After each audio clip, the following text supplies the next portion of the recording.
Are we ready? Yes, we are. Yes.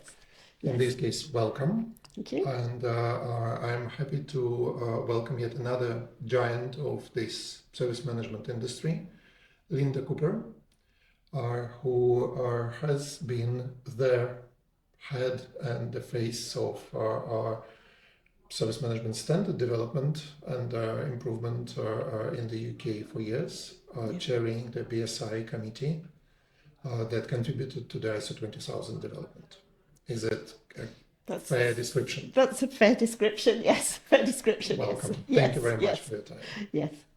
Before we move to the standard development Yep. and that part of your work, a very traditional start of this series interviews. How did it all start? How did you find yourself in this industry? Because even when I was starting my work in service management, there was no such profession. People couldn't get a degree in service management, and there are not many available even today. So when you were starting this journey, service management was only being born, emerging, and many people that we have this conversation with, they came to this from sometimes quite unexpected paths, sometimes quite natural paths. How did it all start for you? So I was a mathematician and I went to university to study maths, and fantastic at Lancaster University in the northwest of England. They had a system where you studied 3 subjects in your first year, then took exams, and then you could change your topic for your major degree. And I changed into computer studies, this was the mid-70s, so this was really new and innovative in those days to do that. So my degree is in computer studies. But computer studies in those days, the computers were big things. I did most of my projects on a PDP-8, which was like the size of a single wardrobe with lots of flashing lights and paper tape and all of that sort of stuff. And you did a bit of coding and the theory of computing, very much a theory of, Boolean algebra and all sorts of things like that. So that's where I started. I then went into, as a graduate trainee, into management consultancy. So I worked at Coopers and Lybrand, which is now the C bit of PwC, which gave me a really good grounding in client work, consultancy, management, finance, all of that sort of thing, a really good grounding in that. Not particularly services, I would say at that stage. But project management and such.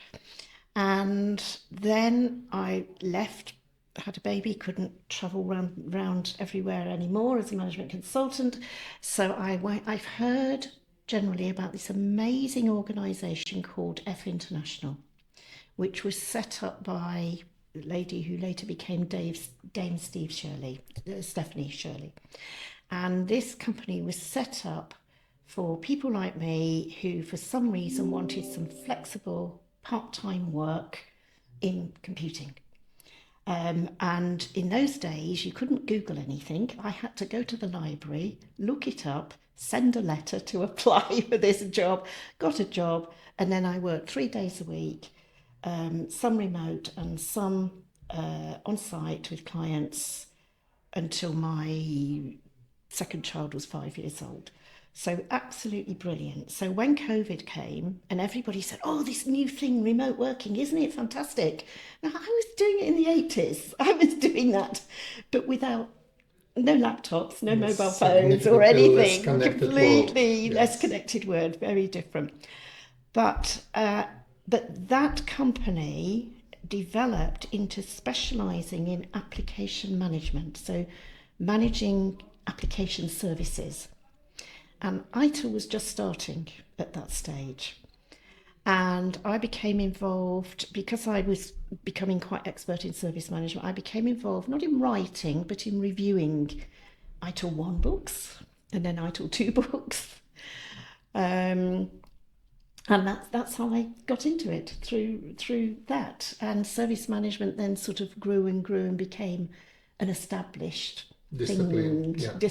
Yes, yeah. You reminded me by mentioning these big machines. Yes. Last year we had an event, one of the events organized by IT Service Management Forum UK, Yes. ITSMF UK, Yeah. and are smaller events that they organize Yes. every year. They usually take place in quite unusual venues. Yeah. And that one was in Bletchley Park Bletchley. in the Yeah. Computing Museum. Yeah. It's a brilliant And place, isn't it? I've been. It's fantastic. exactly. Yes. Yeah. It's like a bunch of kids suddenly Yes. given access to a toy shop. Yes, that's right. Yes. Everyone was like before the Yeah. actual conference started, and in the breaks when we had an Yes. opportunity, and there were some volunteers explaining things. Yes. That's what I used to work with. Yes, that that's was my right. first Yes, machine. that's right. That's what I had at home. That's That right. was such It was amazing. Yeah, to be able to see those and even earlier than the computers that I was working on in the 70s, the things that they were working on in the war and such, you know, the code breakers and things was absolutely unbelievable to look at those. That's a magic Yes. place for anyone Yes, working, that's right. working in that industry. That's right. Yes, yes. You started in the CEO of PwC, Yes. which I believe suggests you were very good at the uni. At least these days, it's not exactly the immediate job opportunity Yes. for graduates. Yes. And then you spent quite a lot of time in what eventually became Sopra Steria. Yes. Yes. And again, Yes. through a number of acquisitions and renaming. Yes. And, Yes. Yes, that's right. and Yes. you fast forwarded to COVID time quite Yes, fast. yes. But can you tell more about that period? What you were Corporate doing time, there? the corporate time. Corporate world. So, as I said, I've talked about Coopers and I brand, what I was doing there, a bit of coding and a bit of other things. When I started at F International, as it was, became FI, which became Zanza, which became Stereo, which became Sopra Steria, I started off coding, and everybody and myself quickly realised that I really didn't enjoy it and I wasn't very good at it. So I think I've only written 12 or 13 programs in my whole life. I'm not very good at that. So they then tried me on a bit of design, and I actually wasn't very good at that either. But I was a really good manager, team leader and manager, very good at those sort of things. So that is where I specialise in project management and service management.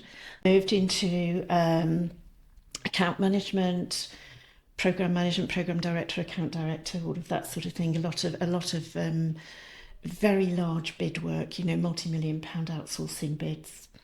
As well as moving into service management with FI, they were also one of the very first companies to outsource, to set up outsourcing in India.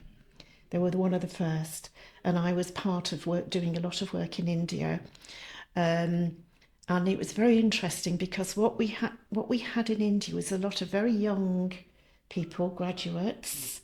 They'd all learnt coding, they all wanted to code, and we were saying, actually, we're not really doing a lot of coding, we're doing services, we're managing these services, and you're going to get a lot more experience by managing services because you're going to be open to solving incidents and looking at problems and dealing with changes and etc., all the things that you deal with in services. So that took a bit of doing to try to change their mindset and their culture a little bit in getting them to understand services rather than development, if you like, application development. So I did a lot of that work there. I was very much responsible for finance a lot of the time, and it's one thing that I notice these days, a lot of people aren't responsible for finances, so they don't always have that experience. I then got seconded out to America, to the New York office in 2003, spent a long time there, which was fantastic. So I've worked in all different cultures, loads of work in Brussels as well. I set up their consultancy division and ran their consultancy division as well because of my experience with consultancy. And then when we bought another consultancy company, I went in to support all of that, the acquisition that we had. So lots of experience, management, sort of governance, finance, I would say, going right back to Coopers and my brand. as you say, unusual to go into management consultancy as a trainee. I did that because my husband worked in one of the big accountants, and he said, "Well, why don't you try management consultancy? They all fit together." So that's why I did that. And there were two women and lots of men. And you were very much working in a man's world. Really was a man's world in those days, in the late 70s. And you sank or swam, and you had to swim. You had to swim, basically.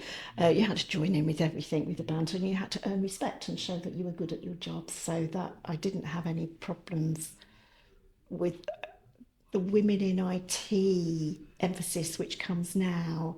And it makes me a little bit sad sometimes when I hear some of the things from that, the ITSMF group, for example, Women in IT, people still getting some issues that they feel of women working in IT.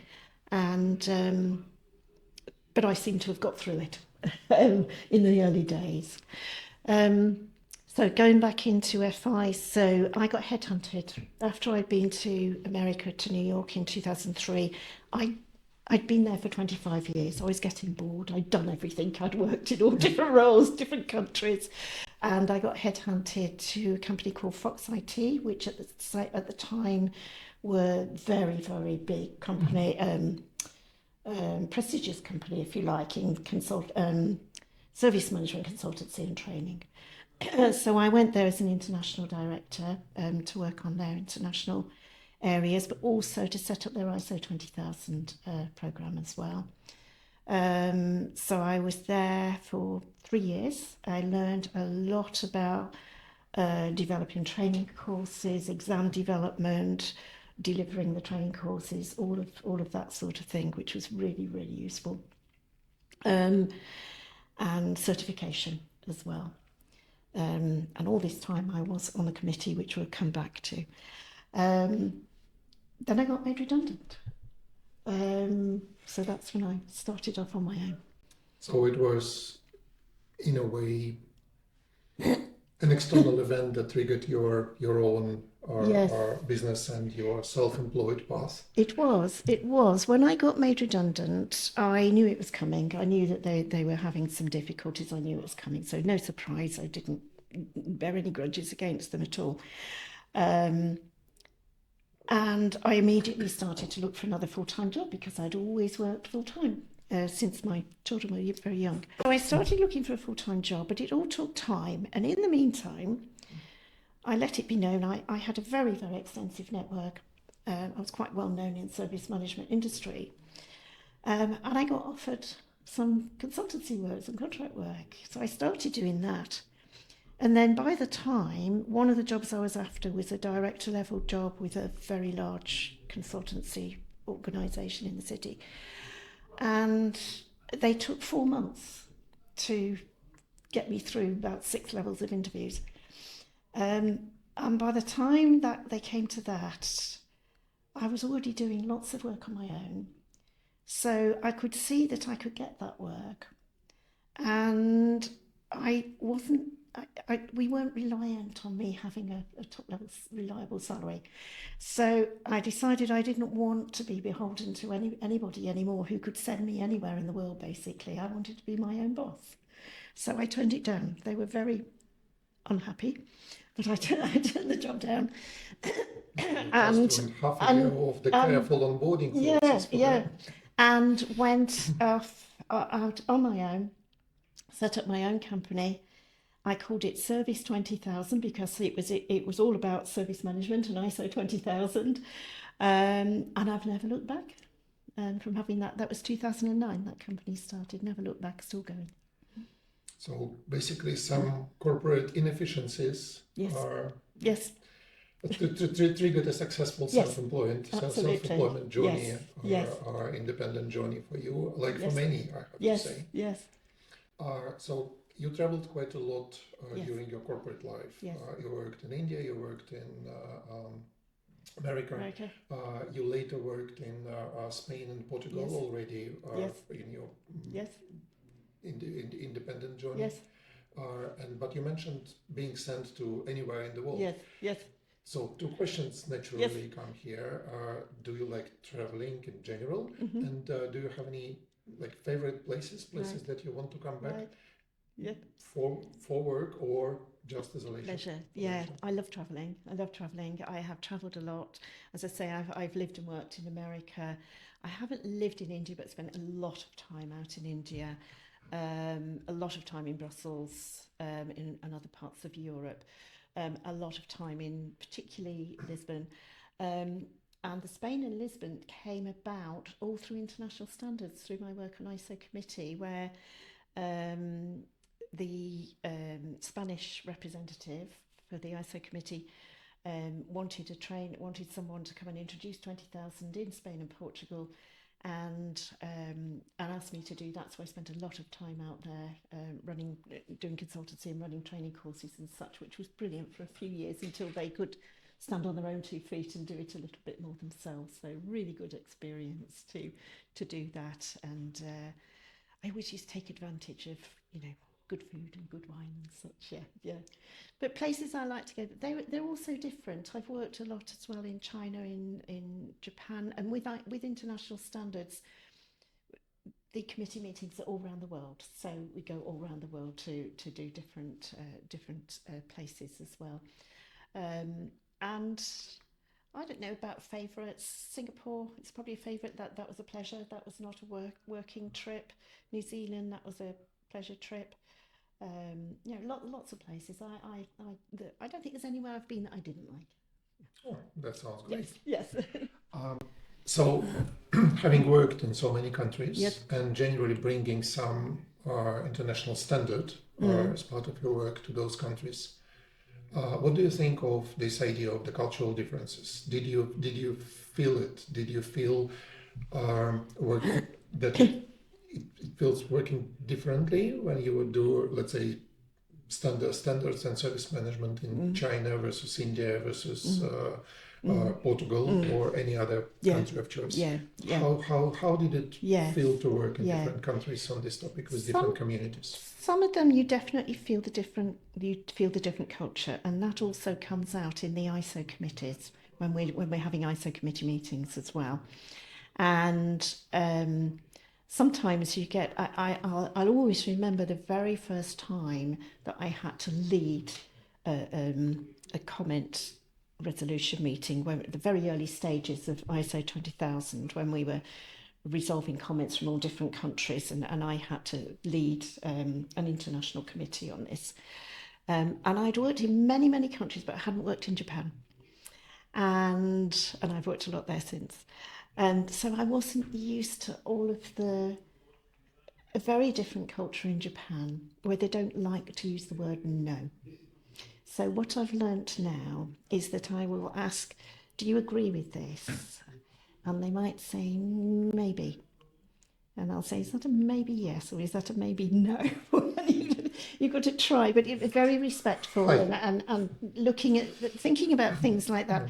But then others, I have had the Italian representative in the ISO committee explode and use his hands everywhere and explode with anger at something that we were discussing, and then at a coffee break 10 minutes later inviting me to his home because we were going on holiday near to where he lived. So, there's nothing in it. It's just things come out of different styles, if you like, of culture. But when it comes to service management is service management. So, we all got to deal with incidents or problems or changes, and the way what we do on those is the same. That comes out the same. And I haven't had to answer, I've maybe had to answer some questions where there's a lack of understanding, which may come through because of English not being a first language, for example, and that sort of thing. But never really a questioning of why are we doing what is it, what is it we're doing. They might question why, but once you explain, that's fine. Yeah. Okay, that feels like an appropriate moment to ask, especially for those of our viewers who are not familiar with ISO 20000. So what was that you were doing? Right. Could you tell us more about what ISO 20000 is? Yeah. And how it's being developed. Okay. What does the what do national committees do? What is done internationally? Okay. How do we maintain standards relevant in Okay. such a fast-changing Yes. world? Yes. So what was Yes. the work, the Yes. job of an ISA committee? Committee. Okay. So I got into this when I worked at FI, and I think it was in about the mid 1990s. And a marketing manager came to me and said, BSI are setting up a committee to look at service management. Will you go along and just see if it's worth us sitting on this committee? So I went along, came back, said, yeah, definitely, it really fits with what we do and with what I did as the service management lead there. And so I sat on that committee from them. And what we found at that time was ITIL was developing and maturing and everything, but it was, of course, ITIL and other frameworks are different than standards. So standards are, in this case, is requirements. So what we were looking at was what's the minimum requirements for service management for an organisation to be recognised in some way, certified that they can do it. So what we started off with was we produced a book. It was too much to go straight into a standard. We produced a book, which was a small book, A3, A5, and a small book, and I can't remember the name of it now, but it won the ITSMF Publication of the Year at the time because it was very innovative. It was about about recognition of an organisation's efforts and what is minimum. From that, we produced a British standard. So this was only produced by the British And that was BS committee, 15,000. BS 15,000, yeah. And that actually came out in about 1998. We then piloted it with some companies who were represented on the committee. We then made another version of it, which came out in 2000. And that version, we then worked with ITSMF to set up a certification scheme so that organisations could be certified against it. Very quickly, that became used. Organisations really wanted that. They wanted to be recognised for being good at service management, if you like. And what we especially found out was because India was really taking off in the IT outsourcing world, particularly for services, they wanted this recognition because it gave them competitive advantage. And so not only was this British standard being certified in the UK, it was being certified in India and in a lot of other countries around the world. I assume Commonwealth first and then international. Could have been, yes. I hadn't thought about it in that way, Commonwealth, yeah. But it was the countries that were operating a lot of IT services starting to recognise, yeah. And so then it became obvious we need to push this to become an international standard, not just a British standard. And so Jenny Dugmore, who was the chair of the committee at the time, she worked through BSI, how do we get this to become an international standard? A lot of work at the ISO level to start to get that to become, you have to get it into the relevant committee, you have to persuade ISO that this is a really good thing, that it will work internationally, that it's applicable across the world, etc.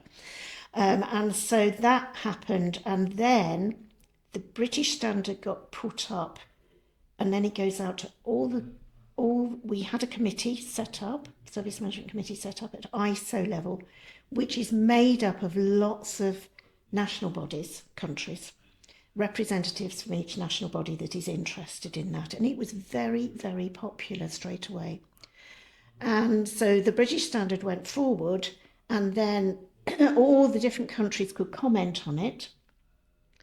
And then we have to do what's called comment resolution. We have to go through every comment and say, we accept that, good point, we'll make a change, or we accept it in principle.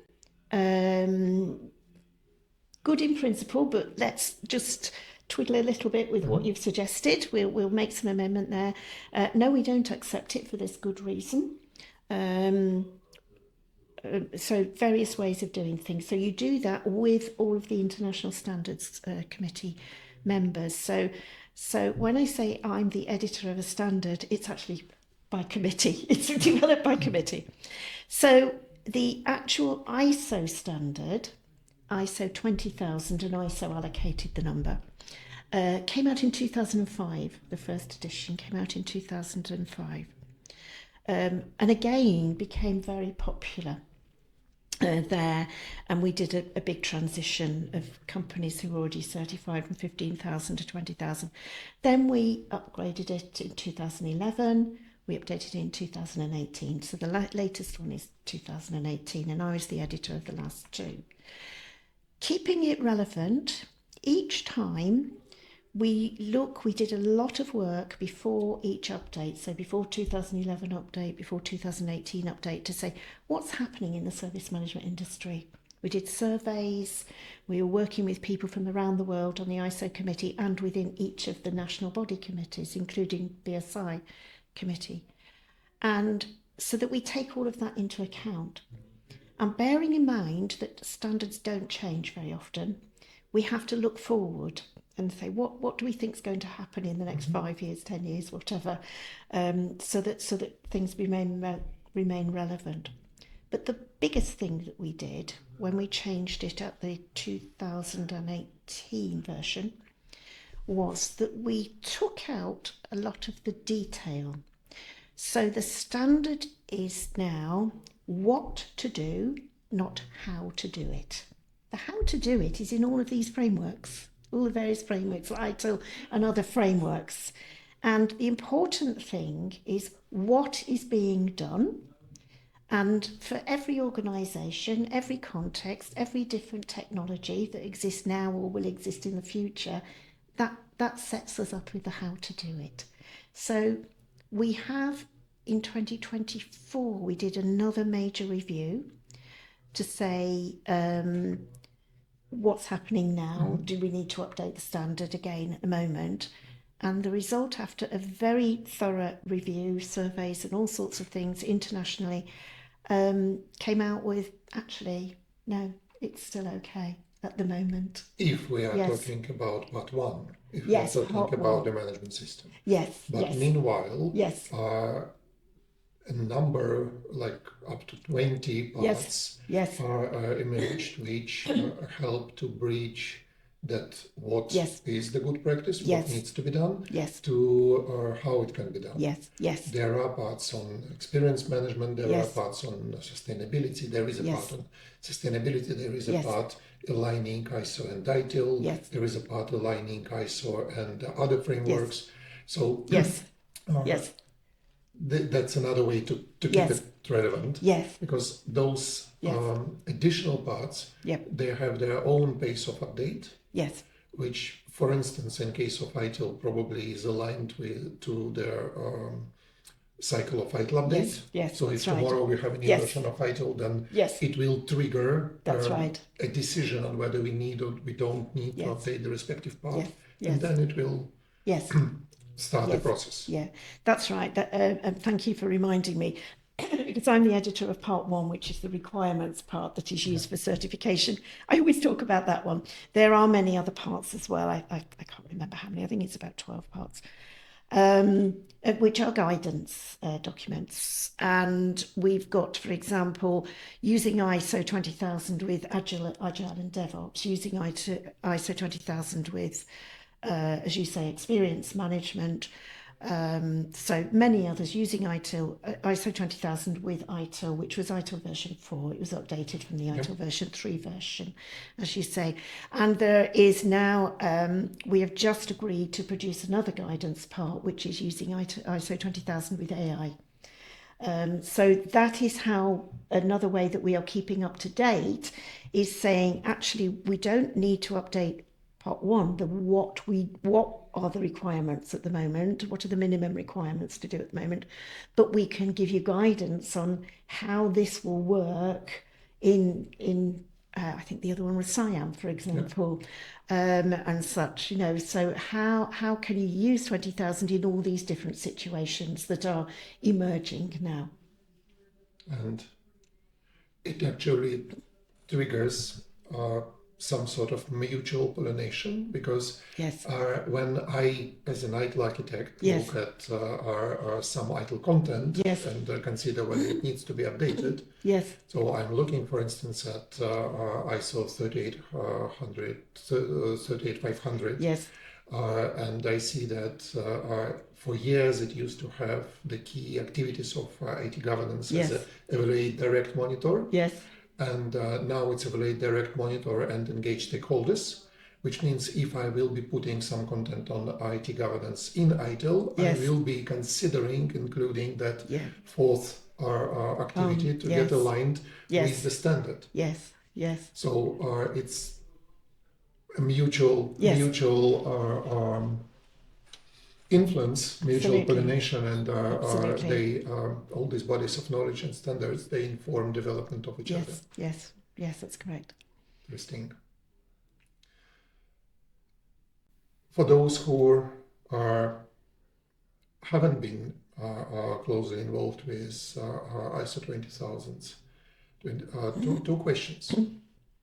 Simple and maybe less so simple one. The simple one is what does it actually do? Okay. So why, as an organization, I may want to consider ISO 20000 as a source of criteria for self-assessment and improvement, and why I should consider certification. Okay.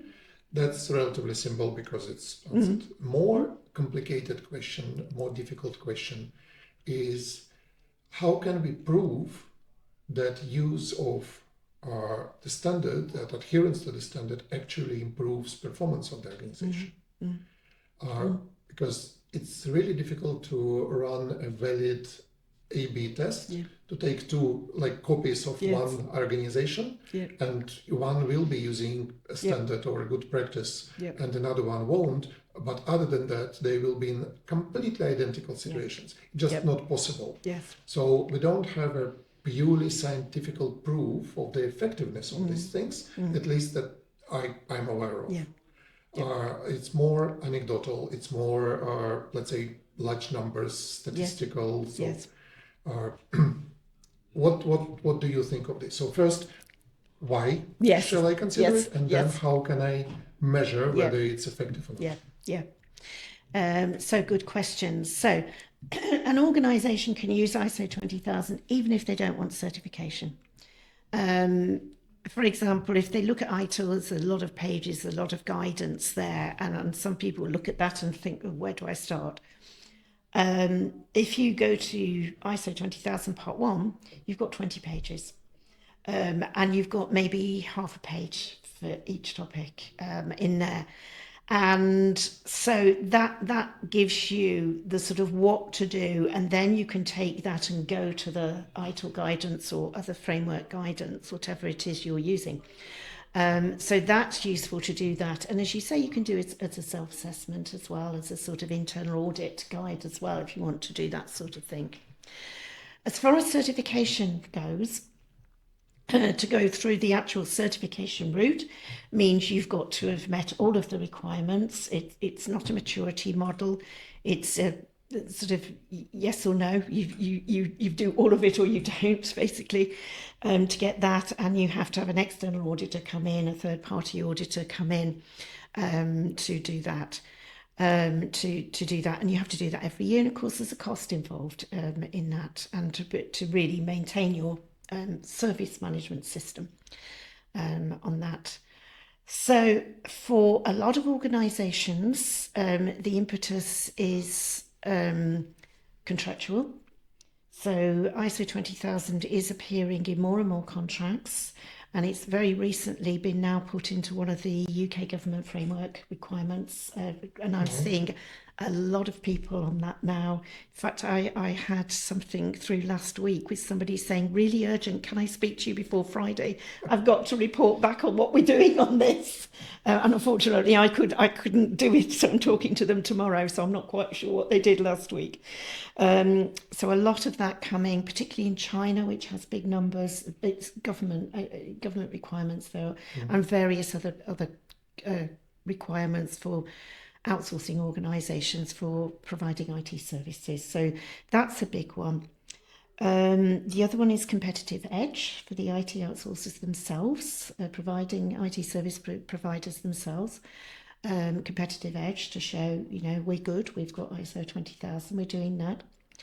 And also a lot of other organisations, maybe with in-house IT services or a mix of in-house and outsourced IT services, which is very common because they really want to improve their IT services and they want to show that what they're doing is good. Because a lot of people, they start off maybe with ITIL or one of the other frameworks, and they get so far and the impetus may stop and such, and there's nothing too much that's pushing them to keep going and really implement everything to make it all work together. And as we all know, if you don't integrate the processes together, they don't work properly.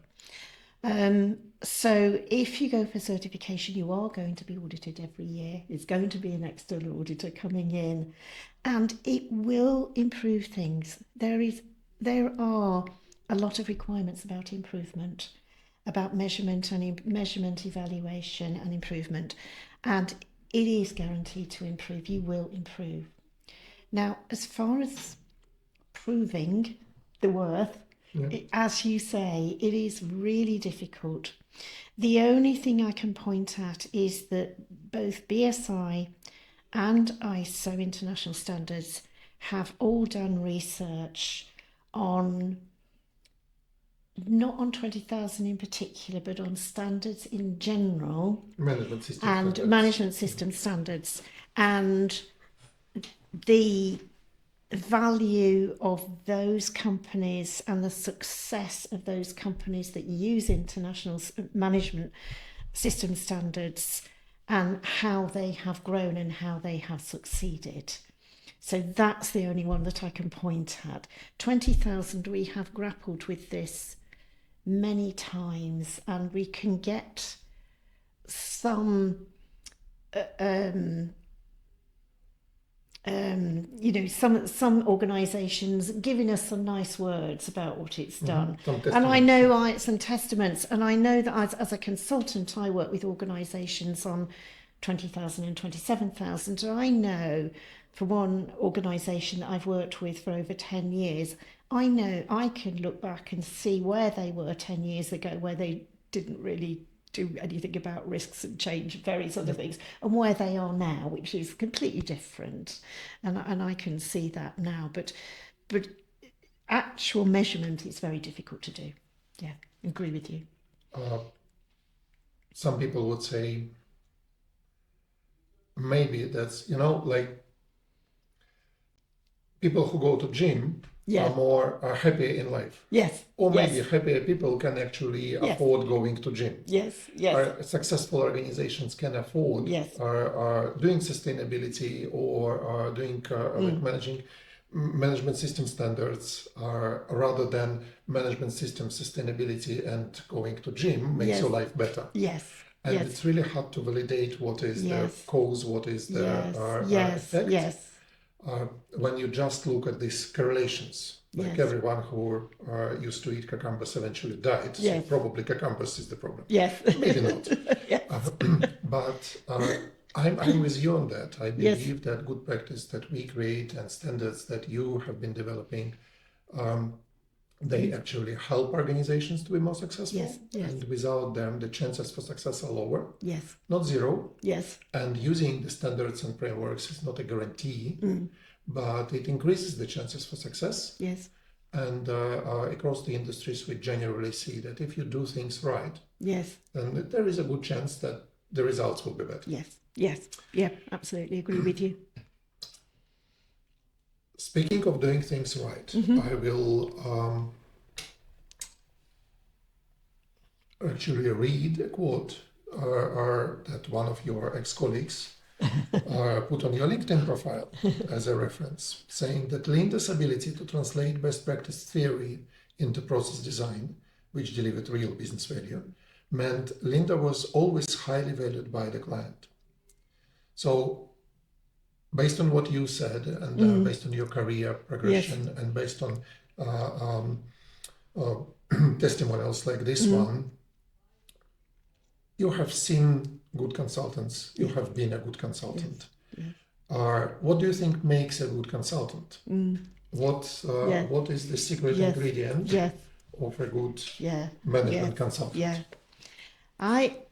The way that I work, if I go in to help organisations to implement 20,000 or 27,000 or do other sort of work that I do, assessments as well, I always try to start off with understanding from the client point of view, what is it that they want? What are they grappling with?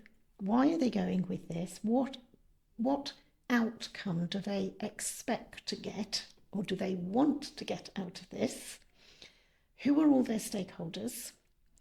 And really get to understand them as an organisation, because I think until I've got that, and I normally run it as a workshop, start off with it. When I start off with a new client, I run a workshop, half a day or one day, depending on the size of them, and get all of that. And it's always successful. It brings up so much and helps them to understand, and start off with a sort of 1 hour overview of ISO 20,000, that sort of thing, or 27,000. And then that sets you off on the right track. But also when I'm doing consultancy, we do an assessment, then we do a plan, and we work together on that, a plan, but always looking to be very open with them and very gentle. I'm not there as a policeman. I'm there to help them to succeed.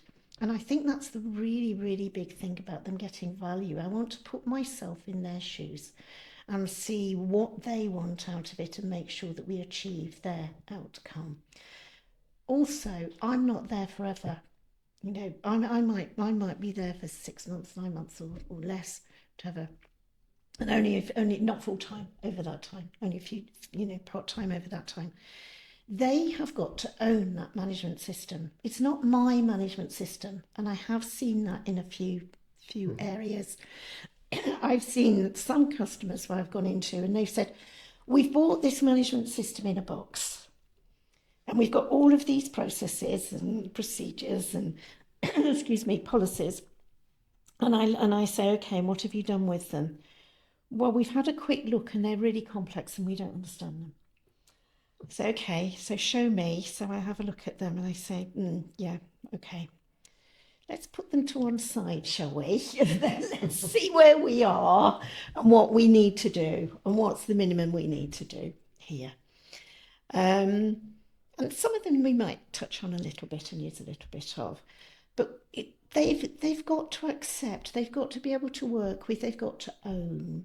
And that's really important when you come to certification, because when an external auditor's coming in, a certification auditor's coming in, they're going to be asking the questions of that organisation. Not going to be asking me the questions, or I'm probably not going to be there. And if they are asking me the questions, if I'm a UCAS assessor, which is my other role, observing an audit, I will be very cross, because it's not the consultant's job to be answering those questions. That management system belongs to the company. So that is my really big thing. You've got to deliver something that they own, they understand, and they can work with. And then you've delivered value to them.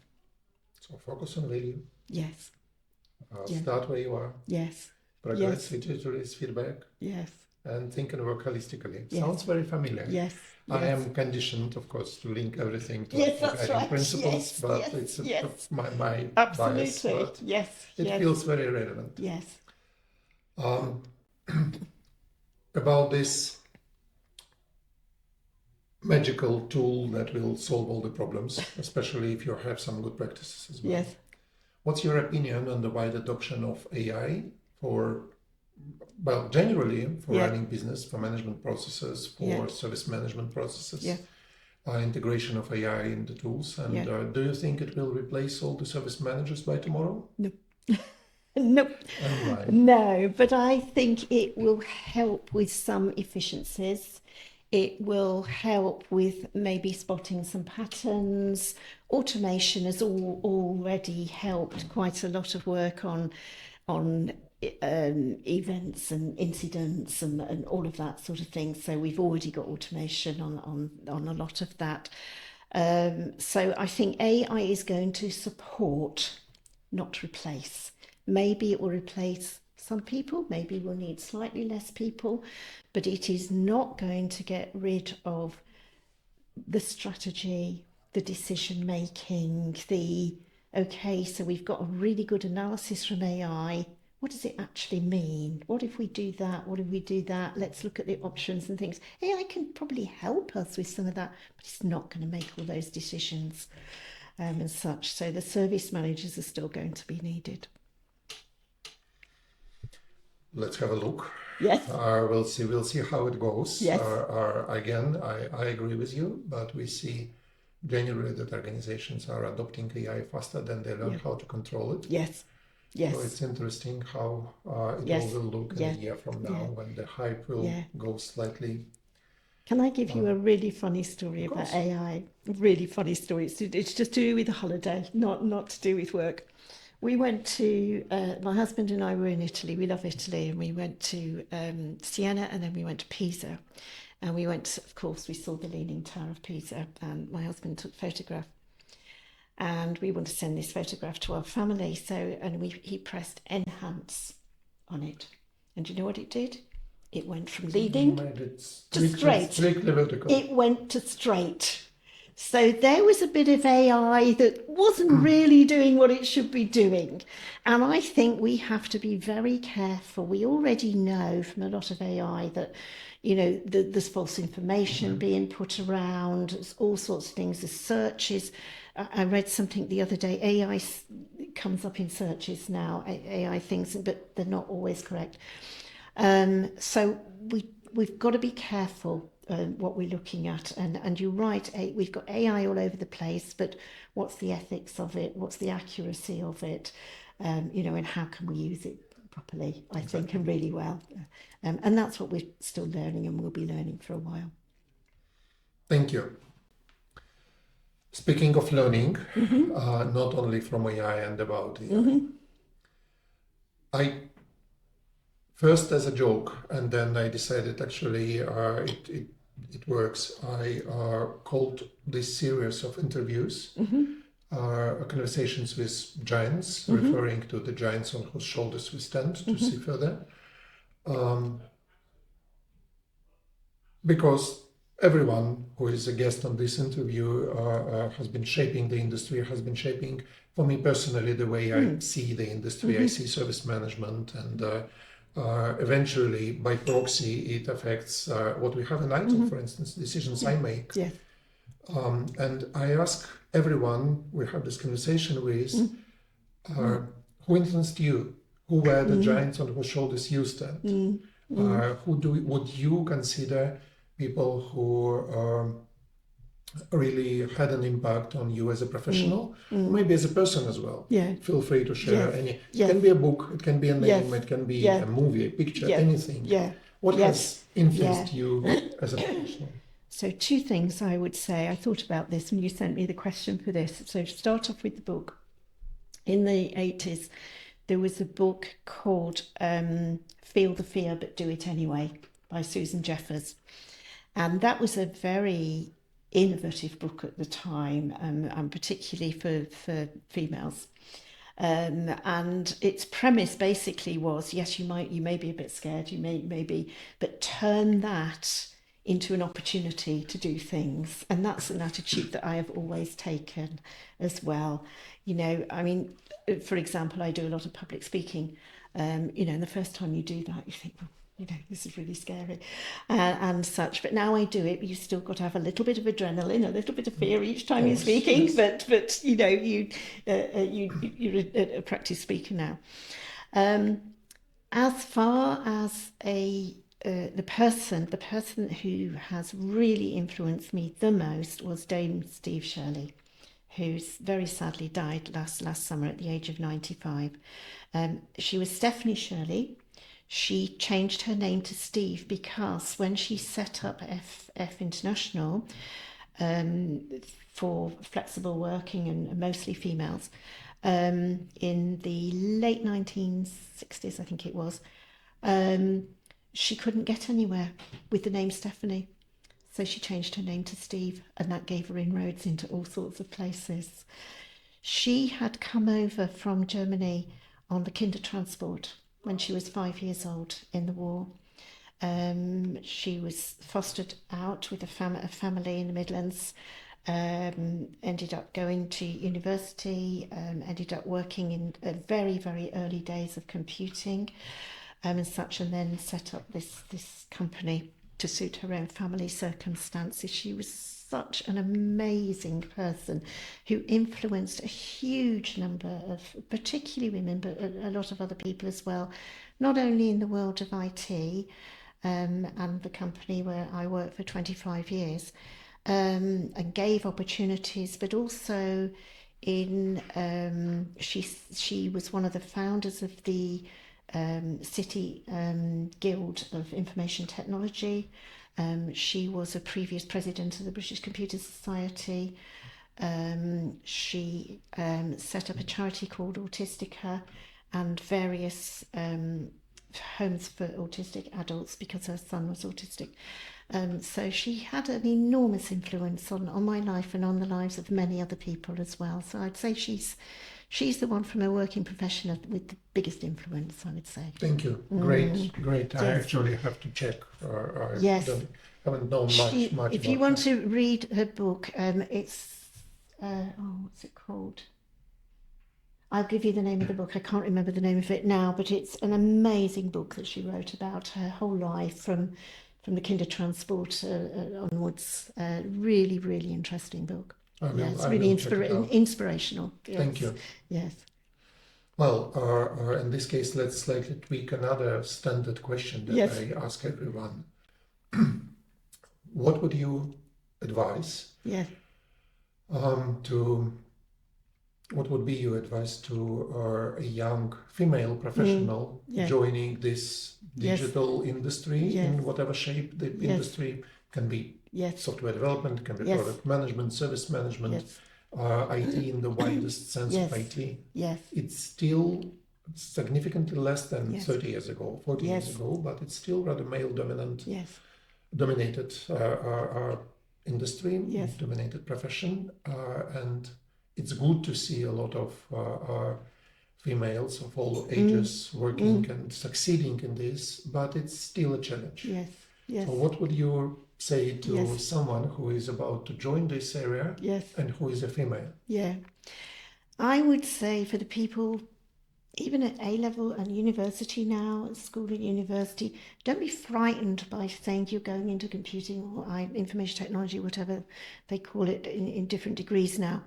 A lot of people think it's all to do with very, very technical work. It isn't. I'm not a really technical person. I couldn't take apart a laptop or design an actual physical computer and work with infrastructure. I can't do that. But there are many, many opportunities in the world of IT which do not require you to be extremely technical. Again, if you are technical, great, then go that route. Do that.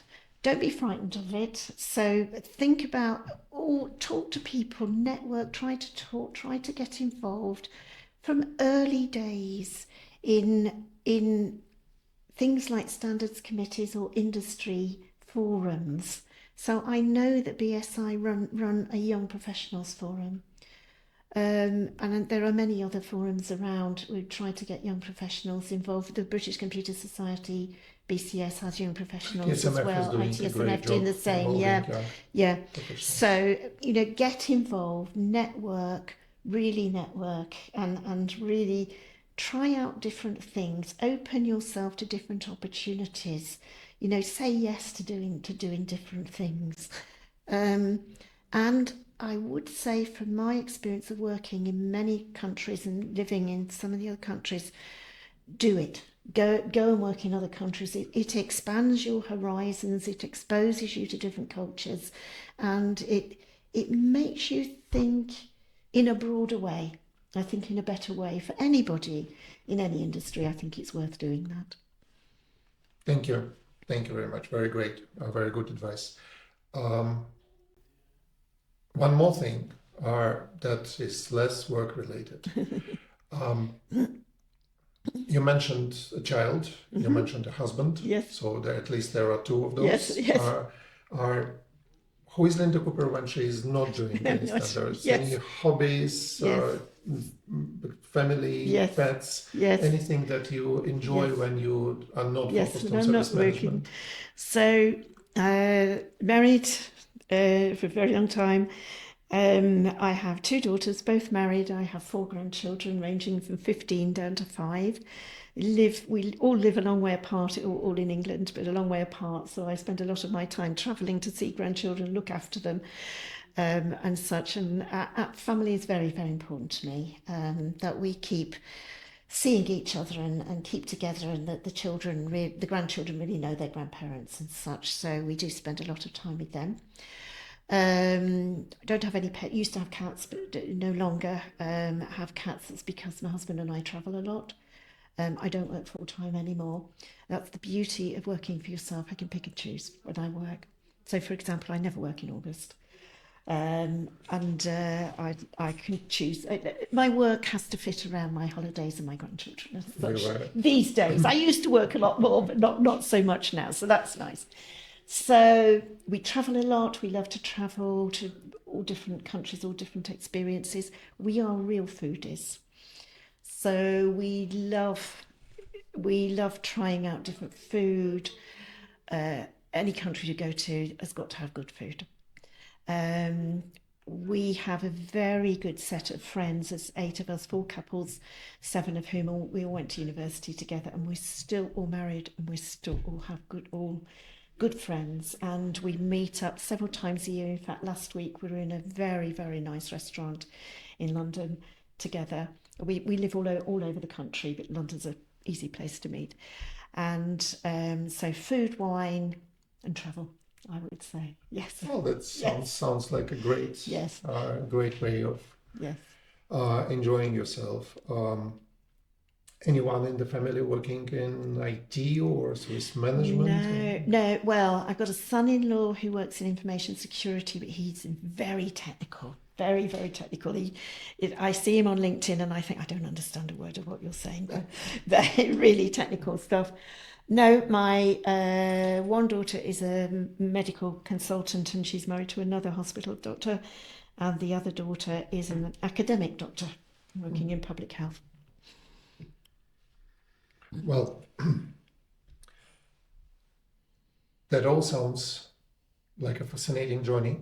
Yes. Thank you very much. I learned a lot, and it's really interesting to learn how things were starting. We take it as, we take it for granted that Yes. the standard exists. Yes. Sometimes it's updated by some people. Yes. And the same with just things that kind of lay in the foundation of what we do. Yeah. And it's really, really fascinating to learn how it has been developing.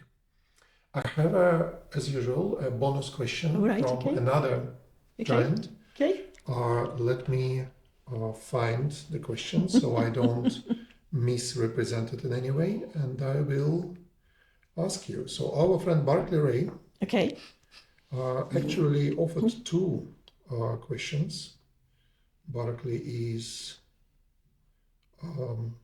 generous. So I like both, so I will actually ask you 2 questions. First one, what would you have done if you hadn't got involved in IT service management? What would be an alternative Good question. Professional path? Right. I always wanted to be a teacher, always. And my aim was that I would go to university, I would then go to teacher training college, and I would become a teacher, probably in maths. But all sorts of things, you would think this was the mid-70s. This is an unbelievable story. I got married as soon as I left university, and I was very young at university. I got married when I was 20, when I just graduated and I was 20. I never common myth that everybody in the 70s got free university. They didn't. It depended on your father's income. And I did not get free university. My father paid for some of my education. And I wanted to go to teacher training college. And we looked into it to get a grant for teacher training college. And even though I would have been married, because I was 20, any grant would have been done against my father's income Rather than because yours. I was below 21. Can you believe that? So you couldn't afford becoming a So- teacher and became a management Well, consultant instead. I just made the decision. I said, I am not going to be married. I'm moving to London to live with my husband, who had graduated the year before me, and then be reliant on my father to go to teacher training college. This was crazy. But this was happening in 1976 in this country. It's unbelievable what was going on. When I tell people this story, they just cannot believe it. It's not so long ago. So that is why I never became a teacher. And in fact, it's probably the best thing I ever did. So just like go with into some this management instead. inefficiencies that moved you Absolutely. into self-employment, Absolutely, yes. some are Yeah. government inefficiencies have moved you into a Yes. professional career path. Absolutely. Amazing. Yes. The second question from Barclay is also about alternative realities, I believe. Okay. And it sounds like this. What, if anything, would you change about how ISO 20000 has been developed? Oh, okay. What, if anything, would I change? Gosh, that is a really difficult question. Being the editor, I quite like how it is. Slightly biased. And I have had a huge influence on what it looks like there. I probably would have got to the what, not how, stripped out the details of it very early on. Because the earlier editions were longer in the requirements and much more detailed about the how to do things, much more prescriptive, which was not necessary at those stages. And it wasn't until we were sort of maturing, if you like, a little bit later before the 2018 edition, that we agreed to strip those out, and that came as some decisions as we were going along there, put forward by various people saying, well, why does it say we've got to have this report or we've got to do it in this method, and we all went, yeah, really good point. We've got to concentrate on the what to do, not the how. So I think we should have got there earlier than the 2018 edition. Great. And I think that would have helped. Yes. Well, and you eventually... And we did get there. You did. Yeah, we did. So it just we could did. have been done Yes, earlier. that's right. Yes. You did. Yes. Well, yes. great. Better late than never. Yes, that's right. And, yes. Well, that's I believe all I wanted to ask. Okay. Lynda, thank you very much for joining me today. Thank you. It's been a great pleasure, chat. Thank you. And I'm looking forward to maybe working again together at some point. Yes. Who knows where all this service management development will bring us. Absolutely. Meanwhile, do enjoy your traveling, wine and food. Okay, thank you. Thank you very much. Thank you, Roman, for this, and thank you for everything you do as a member of the BSI committee as well. It's my pleasure. Yes. Yeah. I really like being involved. Good.